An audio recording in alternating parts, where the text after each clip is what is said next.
우리 함께 하나님의 말씀 같이 봉독하도록 하겠습니다. 로마서 10장 9절에서 13절까지의 말씀입니다. 우리 서로를 향해서 함께 인사합니다. 예수님 때문에 행복하십시오 라고 인사하겠습니다. 예수님 때문에 행복하세요. 행복하시기 바랍니다. 여러분, 누군가를 믿고 따른다고 할 때 그 전제 조건이 있을 것 같은데, 우리 성도님들이 생각하시기에 내가 이 사람을 믿고 따를 수 있어 라고 할 때 왜 그 사람을 믿고 따를 수 있는지 조건이 있을 거예요. 뭐가 있을까요? 아무래도 그가 누군지를 알아야 되죠. 지나가고 있는 아저씨 내가 믿고 따를게요, 따라갈 수 없잖아요. 납치범인지 누가 알겠습니까? 그가 누군지를 알아야 한다는 겁니다. 우리가 예수를 믿을 때도 마찬가지인 것 같아요. 예수를 믿을 때도 맹목적으로 믿는, 이전에 토속신앙을 믿던 그런 성품, 그런 어떤 습관을 쫓아서 예수를 믿어도 맹목적으로 그냥 막 무조건 붙잡는 그러한 믿음의 사람이 되어서는 안 됩니다. 예수를 믿는데요, 이 지식적인 측면도 반드시 필요합니다. 그래야 분별력이 생기기 시작하거든요. 진짜 예수님을 믿어야 되는 건지 가짜 예수를 믿는 건지 스스로 판단할 수 있어야 한다라는 것입니다. 그래서 성도의 믿음은 내가 누구를 믿느냐, 예수님이 누구신가부터 시작해야 한다라는 거죠. 오늘 말씀이 바로 그 말씀을 한번 나눠보고 싶습니다. 성도는 모두가 다 예수님을 그리스도로 고백해요. 그러나 성경은 그 이상을 요구한다는 것을 우리가 발견할 수가 있거든요. 그리스도란 말이 무슨 말이죠? 구세주라는 말로 해석이 돼요, 우리한테는. 그러나 우리에게 예수님은 구세주, 나에게 구원을 주시는 분 그 이상이다라는 얘기입니다. 예수님은 주님이시다라는 이야기예요. 주님이라는 것은 주인이라는 얘기잖아요. 주인에게는 무엇이 따라야 될까요? 복종이 따라야 돼요. 순종이 따라야 됩니다. 나의 구세주이신 예수님을 주님으로 영접하되 그분의 삶의 말씀에 순종을 넘어 이제는 복종까지 가야 한다라는 겁니다. 예수님을 주인이라고 말하면서 입으로만 복종하겠습니다, 순종하겠습니다 말한다고 한다면 성경은 엄밀히 따져서 그는 구원 못 얻은 자라고 얘기하기도 해요.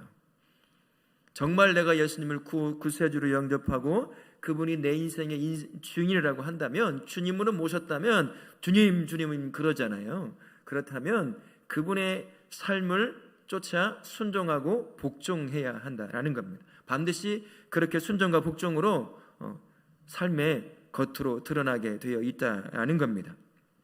사실은 예수님은 우리가 주님으로 인정한다고 해서 그제서야 예수님이 주님이 되는 것이 아니라 이전부터 영원토록 예수님은 주님이셨어요. 우리가 몰랐던 그분이 우리의 눈을 열어주셔서 예수님이 나의 주님이라는 것을 발견했을 뿐인 것입니다. 원래부터 영원히 주님이셨어요. 그래서 우리는 나를 구원했기 때문에 이제 내가 주님으로 모십니다 라고 하며 순종하고 복종하는 것이 아니라 원래 내가 순종하고 복종해야 될 주님이었다는 사실 하나만 가지고도 우리가 그분을 주님으로 순종하고 복종해야 한다라는 것입니다. 그래서 주님이라는 단어를 한번 생각해 볼 필요가 있어요. 주님이라는 단어가 구약에서는 보통 권력을 가진 어떤 왕이라든지 가장 아내, 남편에게도 종종 쓰이기도 했습니다. 물론 지금은 그렇지 않지만 신약에 넘어오면서 큐리오스라고 하는 단어가 사용이 돼요. 이거는 어디에 사용이 됐냐면 로마의 황제를 지칭할 때였어요. 황제를 주님이라고 지칭했습니다. 마치 신처럼 그렇게 섬기는 것을, 그 단어를 그대로 가지고 와서 예수님께 적용한, 그러면 쉽게 알아들을 수 있으니까 말이죠. 그 적용을 했단 말이죠. 그러면은 그 말 그대로 예수님을 이제 나의 모든 것의 주인이다라고 고백하는 것과 똑같은 것이라고 할 수가 있는 거예요. 예수님이 교회의 머리 되시며 삶의 주관자이심을 인정하는 겁니다. 받아들이는 것이에요. 그게 바로 주님, 우리가 외치는 그 단어가 가지고 있는 의미라고 할 수가 있는 거죠. 그러나 이 주님이라고 하는 단어는 그 이상의 의미도 담겨져 있어요. 몇 가지 한번 알아보면, 첫 번째가 예수님은 하나님이십니다 라고 하는 고백과도 똑같다는 거예요. 내가 예수님을 주님이라고 고백하면 그 안에 어떤 의미가 담겨 있다고요? 예수님이 하나님이시다라는 의미가 담겨 있다는 겁니다. 그래서 골로새서 1장 16절부터 17절에 이렇게 기록이 되어 있습니다. 같이 한번 읽겠습니다. 만물이 그에게서 창조되되 하늘과 땅에서 보이는 것들과 왕관들과 주권들이나 통치자들이나 권세들이나 만물이 다 그로 말미암고 그를 위하여 창조되었고 또한 그가 만물보다 먼저 계시고 만물이 그 안에 함께 섰느니라. 예수님을 믿는다고 할 때 가장 먼저 예수님을 알아야 될 게 뭐냐면 예수님이 하나님 되신다는 사실을 알고 인정하고 고백해야 되는 거예요.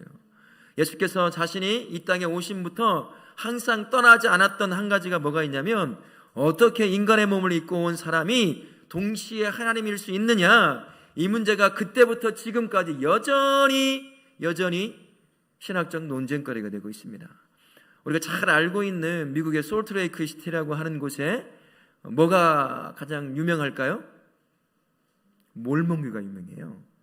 몰몬교는 예수님을 하나님으로 인정할까요, 안 할까요? 하나님으로 인정 안 해요. 거기서 근본적으로 차이가 있는 거예요. 똑같은 십자가가 보이고 성경책을 들고 다닌다고 해도 몰몬경이 또 따로 있어요. 성경과 똑같은 권위, 그 이상의 권위를 갖는, 지금도 그렇게 예수님을 어떻게 하나님이면서 동시에 완벽한 인간일 수 있느냐, 그걸 가지고 논쟁을 하게 되는 거예요. 그러니까 예수께서 하나님이심에도 불구하고 인간의 몸을 입고 이 땅에 오니까 우리 땅에도 몇 명의 예수가 있을까요? 한국에 지금 조사가 안 돼서 잘 모르겠는데요, 여전히 있어요. 수십 명은 될 겁니다. 내가 재림 예수다고. 몸을 입고 온 예수님께서 자신의 모습을 보여주니까 사람들이 따라 흉내내는 거예요. 그만큼 예수 그리스도가 하나님 되십니다라고 하는 고백이 어느 때는 정말 힘들었다는 거예요. 눈에 보이잖아요. 우리는 눈에 안 보여요. 그죠? 그래서 감사한 겁니다. 처음 예수를 만났던 사람들, 우리는 이해가 안 될 때가 있어요. 아니, 어떻게 예수님을 바라보고 저렇게 대할 수 있을까? 그러나 저는 한번 곰곰이 생각해 봤어요. 내가 그때 그 당시 그 위치에서 예수님을 만났어요. 유대 땅에서. 근데 자기가 하늘에서 내려온 생명의 떡이래요. 나를 먹고 마셔야 영생을 얻을 수 있대요. 내가 하나님과 동급이라고 얘기를 해요. 과연 나는 그 소리를 듣고 믿을 수 있었을까? 내 눈에 보이는 나와 똑같이 생긴 인간인데 그가 외쳐대요. 내가 하나님이라고. 여러분 믿을 수 있을 것 같아요? 근데 믿을 수도 있는 분이 있을 것 같긴 해요. 허경영 씨가 그 허풍을 떠는데도 그걸 믿고 가서 돈을 갖다 바치는 걸 보면 미혹의 영이라고 하는 것은 그렇게 눈을 가려서 믿게 하는 것 같아요. 믿을 수도 있겠지요. 그러나 쉽지 않을 것 같다는 생각이 들어요. 한편으로는 이들이 왜 예수님을 하나님으로 믿지 못했는지는 순수한 인간, 연약한 인간의 입장에서 보면 한편은 조금 이해가 되기도 해요. 아니, 눈에 보이고 같이 밥 먹고 이야기하고 웃고 때로는 피곤하면 같이 잠도 자고 울기도 하고 하는 그 사람이 내가 하나님이라고 얘기한 때 과연 쉽게 아멘 하고 받아들일 수 있을까를 생각해 봅니다. 쉽지 않겠지만 그럼에도 불구하고 예수님은 하나님이십니다. 천지를 창조하신 하나님, 천지를 주관하시는 하나님, 그분이 바로 우리가 믿고 있는 주님 되시는 예수님이라는 사실을 꼭 기억하실 수 있기를 바랍니다. 요한복음 1장 1절에 이렇게 기록이 되어 있어요. 같이 한번 읽어볼까요? 태초에 말씀이 계시니라. 이 말씀은 곧 하나님이시니라. 이 말씀이 누구예요? 예수님입니다. 그리고 이 말씀이 곧 하나님이다라고 이야기를 합니다. 또한 요한복음 10장 30절에 예수께서 이렇게 말씀하신 분도 나와요.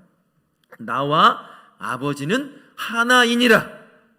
이거 돌맞아 죽을 일이거든요. 이거 돌맞아 그래서 유대인들이 적극적으로 죽이려고 하는 거예요. 신성 모독이거든요. 어떻게 저 시골 촌뜨기가 자기가 하나님이라고 외칠 수 있느냐, 말도 안 되는 소리를 하니까 못 믿으니까 그러는 거예요. 그래서 돌로 쳐 죽이려고 하는 겁니다. 우리 예수님이 주인입니다. 주님이란 말은 그 안에 무슨 의미가 담겨 있다고요? 예수님은 하나님이시다라는 의미가 담겨 있다라는 겁니다. 또한 두 번째, 주님이라는 단어가 가지고 있는 또 다른 의미는 예수님은 주권자가 되신다라는 의미가 담겨져 있습니다. 주권이 뭘까요? 통치함을 각 의미를 담고 있어요. 온 우주를 주인 되어서 능력으로 통치하실 수 있는 분이다. 지금 그 얘기를 하고 있는 겁니다. 안식일의 주인이 누굴까요? 주님, 다른 말로 하면요, 예수님이셔요. 다른 말로 또 바꿔보면 하나님이시죠. 예수님이 안식일의 주인입니다. 생명을 통치하시는 분은 누구예요? 하나님이죠. 그 하나님이 누구예요? 예수님이셔요. 심판을 하실 분이 누굴까요? 마지막 심판, 하나님이죠. 그분이 누구예요? 예수님이에요. 이 땅의 모든 것들을 주관할 수 있는 주권자, 통치력을 갖고 있는 분이 바로 예수님이라고 하는 거예요. 우리처럼 연약한 인간을 먹고 몸을 입고 이 땅에 33년 동안 사셨지만 간접적으로 가끔씩 예수님이 보여주셨어요. 바다 위를 걸으시고, 그리고 또 풍랑이 이는 것을 말 한마디로 잔잔하게 하시고, 죽은 나사로를 말 한마디로 살려내시고요. 그래서 내가 무엇을 주관하는 분인지를 명확하게 보여주셨어요. 인간이 눈을 갖고 귀를 갖고 감각을 갖고 있는 범위 안에서 이해할 수 있도록, 직접 경험할 수 있도록 예수께서 이 땅에 계시면서 그렇게 보여주셨어요. 그러나 사람은 눈을 갖고 있기에, 귀를 갖고 있기에, 감각을 갖고 있기 때문에 쉽게 믿어지지 않는 거죠. 그것을 보면서도, 살아나는 것을 보면서도, 바람이 잠잠해지는 것을 보면서도, 파도가 잠잠해지는 걸 보면서도, 물 위를 걷는 것을 봤으면서도 잘 못 믿는 거예요.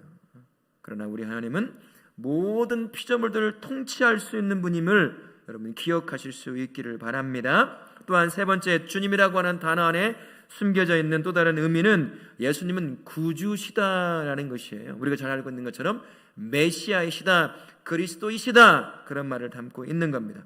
예수께서 이 땅에 모든 피조물을 다스릴 수 있는 그런 주관자이면서 동시에 하나님이고 동시에 인간의 몸을 입고 이 땅에 내려오신 분, 우리 머리는 도저히 이해할 수 없는, 이해하려고 해도 감당이 안 되는, 우리의 이해의 폭을 넘어선 그분이라고 할 수가 있는 거죠.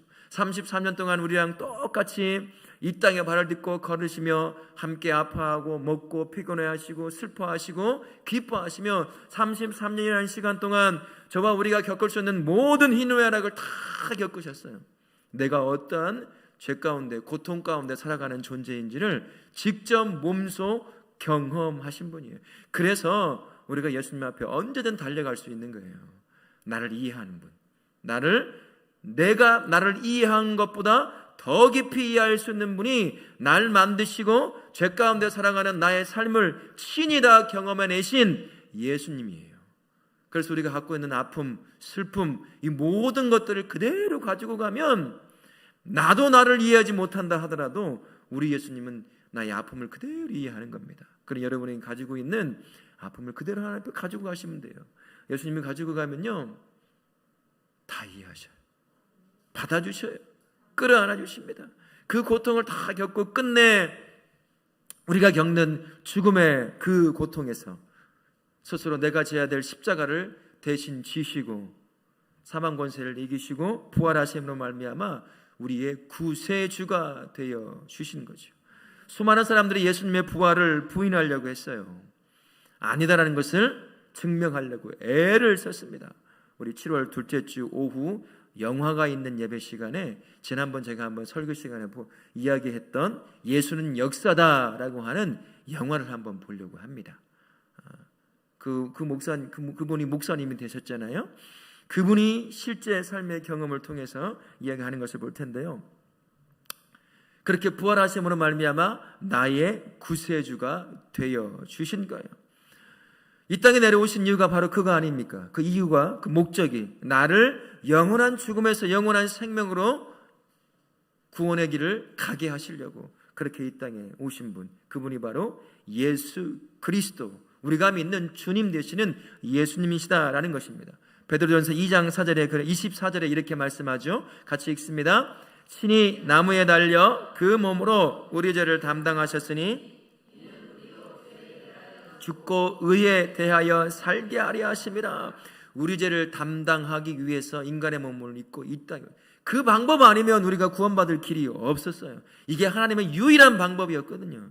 이 방법만이 내가 영원한 죽음으로 가지 않고 영원한 생명으로, 영생으로 구원으로 갈 수 있는 유일한 길이기에 예수께서 하나님이심에도 불구하고 인간의 몸을 입고 직접 이 땅에 오셨습니다. 그래서 예수님의 십자가를 마지막 제사다, 이제 더 이상 진짜 아무 문제 없이 하나님 앞에 온전히 나아갈 수 있게 되었어요. 이전에는 제사가 있는 시대는 어떻게 했습니까? 제사를 통해서 지성소 앞에 나아가고 이런 과정을 겪고 함부로 나아갈 수도 없었어요. 하지만 예수께서 마지막 제사의 제물이 딱 대부름을 말미암아 이제는 누구든 아빠 아버지 앞에 언제든 나갈 수 있어요. 아빠 하고 달려가서 예수님 앞에 나의 삶을 모든 걸 다 토로할 수 있는 그러한 상태가 된 거죠. 본질상 진노의 자녀일 수밖에 없었던 우리가 이제는 성부 하나님과 화목한 관계가 되었어요. 누구 때문에요?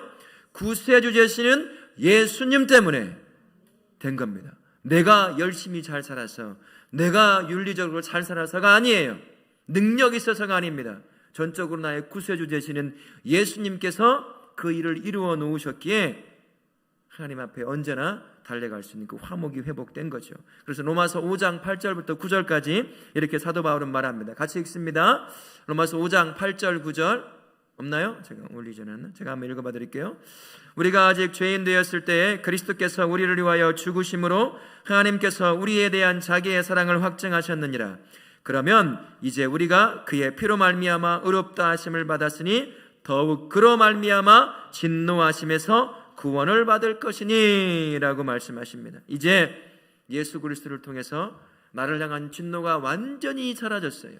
이젠 하나님 앞에 언제든 나아갈 수 있는 존재가 되었다는 사실, 바로 구세주 되시는 예수님 때문에, 내가 믿는 주님이 바로 구세주가 되시는 분이다 라는 걸 기억하십시오. 네 번째, 주님이라고 하는 단어 안에 들어와 있는 하나님의 속성 중에 또 하나가 바로 예수님은 우리가 지금까지 말하는 주님 되신다라는 것입니다. 여러분, 신약 성경에서 예수님을 주님이라고 몇 번이나 얘기했을까요? 한 100번 얘기했을까요? 저도 그 정도 될 줄 알았어요. 찾아보니까요 747번을 예수님을 주님이라고 말을 했어요. 초대교회 안에서도 예수님에 대한 메시지는 분명했다고 하더라고요. 뭐냐면 예수님을 주님이라고 고백했어요. 그 당시에 로마가 지배하는 그 당시에 자기가 믿는 누군가를 향해 최고로 높일 수 있는 존칭이 뭐였을까를 생각해 보면 이 큐리우스라고 하는 주님이라는 거예요. 다른 말로 하면 모든 로마의 지배 가운데 있는 사람들이 로마 황제를 향하여 주님이라고 외쳤다고 한다면 그 위에 계시는 분이 예수님이시기에 그분만이 진짜 주님이라는 거예요. 그래서 초대교회든 신약성경이든 예수님을 주님으로 고백하게 되었다라는 것이죠. 핵심이 바로 그거라는 것입니다. 주님이라는 말이 뭘까요? 주님이란 말이요. 이거는 어렵지도 않아요. 예수님이 나의 주인 되었다라는 거예요. 예수님을 믿으면 인생의 소유권이 누구에게 돌아가죠? 예수님에게 돌아가요. 진짜 그러고 계십니까? 여러분의 등기부 등본을 띄워보셨어요? 영적 등기부 등본? 띄워보셨습니까? 여전히 거기에 누구 이름이 써있는지 확인해 보셨어요? 여전히 허윤. 때로는 지웠다가 예수님, 때로는 지웠다가 허윤 또 쓰고 계속 내가 마음에 들면 내가 주인 되고 마음에 안 들면 예수님께 맡기고 그렇죠. 주님이라는 단어가 바로 주인 되었음에 대한 고백이에요. 인생의 주인, 나의 인생의 소유권은 이제 나에게서 예수님께 온전히 드렸습니다 라는 거예요. 그러면 예수님은 내 인생의 주인이면 내 삶에서는 뭐가 반드시 드러나 보여야 될까요? 예수님의 말씀에 대해 순종이 드러나야죠. 예수님의 뜻에 대해 순종을 넘어 뭐가요? 복종이 일어나야 돼요. 여러분 순종하고 복종하십니까?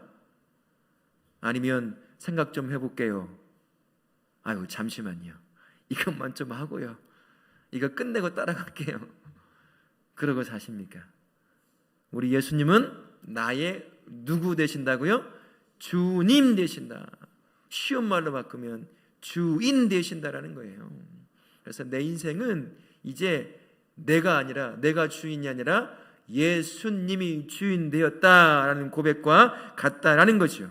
그러니 내 삶에서 주인 되시는 예수님의 말씀에 순종이 따라오는지 복종이 따라오는지 지독히도 내 뜻대로 살려고 하는지, 내가 주인 되어서 예수님이 운전하고 있는데 그걸 운전대를 뺏어서 내가 운전을 하려고 하는지, 역주행하면서도 잘 가고 있다고. 여러분, 제가 가끔 재밌게 보는 유튜브 영상이 있어요. 거기 보면 속 시원하거든요. 운전 참 죄송해요. 그 거시기처럼 하는 사람들을 자꾸자꾸 끊어가지고 옆에서 이제 중계를 해주는 거예요. 중계를, 이름을 제가 잃어버렸는데 중계를 해줍니다. 그럼 막 조금씩 작은 욕도 섞어가면서 이제 막 해요. 뭐 김 여사 뭐 얘기하면서, 뭔 여사 얘기하면서 이제 역주행하면서 자기가 잘했다고, 당신이 잘못한 거 아니냐고 하면서 역주행했는지도 모르고 그렇게 가. 저 사람은 왜 그러지? 하고 그렇게 지나가는 사람도 있더라는 거예요. 우리 인생이 그럴 수도 있다는 겁니다. 주인이라고 예수님 앞에 고백해 놓고서는 여전히 내가 주인 돼서 살아간다고 한다면 안 되는 거죠. 우리 예수님은 저와 우리의 삶의 주인 되십니다. 믿으시고 고백하십니까? 이 한 주간 매일같이 예수님이 나에게 어떠한 분인지 주인 되신다는 사실을 고백하실 수 있기를 바랍니다. 디도서 1장 16절 말씀에 이런 말씀이 있어요. 같이 한번 읽겠습니다. 시작. 그들이 하나님을 시인하나 행위는 부인하니 모든 선한 일을 버리는 자니라. 예수님을 입으로 주인 되었다고 시인은 참 잘한대요. 우리도 기도할 때 뭐 할 때마다 우리 입에서 나오는 단어가 있죠. 주님, 주님. 저도 그래요. 그러나 실제 입으로 시인하는 것처럼 나의 삶에서 순종과 복종으로 내 입의 시인을 증언하고 있느냐, 증명하고 있느냐를 살펴보면 예수님은 내 인생을 바라보시면서 이렇게 말씀하시는 것 같아요. 야, 내 인생 가증스럽다. 복종하지도 않으면서 그 모든 인생을 두고요, 모든 선한 일을 버리는 자래요. 주인으로 모신 예수님께서 하시는 그 말씀에 순종도 복종도 하지도 않으면서 믿는 것처럼 하는 것 가증스럽게 여기신다는 거고요. 심지어 내가 하는 모든 선한 삶이 하나님이 선하다고 여기는 것들을 다 버리는 삶과 똑같다고 말씀하신다는 거예요. 경고의 말씀이죠. 구원 얻는 믿음이 뭐겠습니까? 믿는다고 입으로만 고백한다고 구원 얻는 것이 아니라는 얘기예요. 지금까지 제가 구원 얻는 믿음 시리즈를 20주 했어요. 핵심은 이겁니다.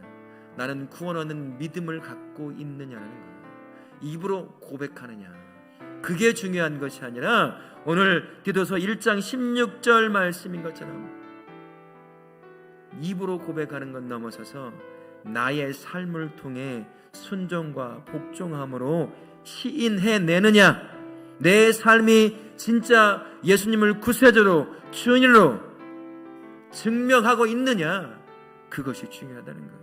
행위교만 말하는 게 아닙니다. 믿음은 반드시 보여지게 되어 있어요. 내가 믿는 예수님, 그 믿음은 눈으로 보여집니다. 만져져요. 어떠한 모습으로 보여지고 만져질까요?